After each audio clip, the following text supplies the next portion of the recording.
હું ડોક્ટર પ્રદ્યુમન ગનુભાઈ વાજા ઈશ્વરના નામે સોગંદ લઉં છું કે ઈશ્વરના નામે સોગંદ લઉં છું કે કાયદાથી સ્થાપિત ભારતના સંવિધાન પ્રત્યે કાયદાથી સ્થાપિત ભારતના સંવિધાન પ્રત્યે હું સાચી શ્રદ્ધા અને નિષ્ઠા ધરાવીશ. હું સાચી શ્રદ્ધા અને નિષ્ઠા ધરાવીશ.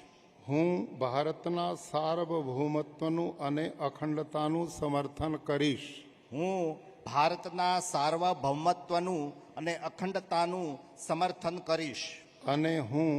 અને હું ગુજરાત રાજ્યના મંત્રી તરીકેના ગુજરાત રાજ્યના મંત્રી તરીકેના મારા કર્તવ્યો શ્રદ્ધાપૂર્વક અને અંતઃકરણપૂર્વક બજાવીશ. શ્રદ્ધાપૂર્વક અને અંતઃકરણપૂર્વક બજાવીશ. અને ભય કે પક્ષપાત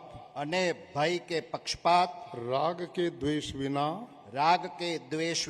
તમામ લોકો સાથે સંવિધાન અને કાયદા અનુસાર ન્યાયપૂર્વક વર્તીશ.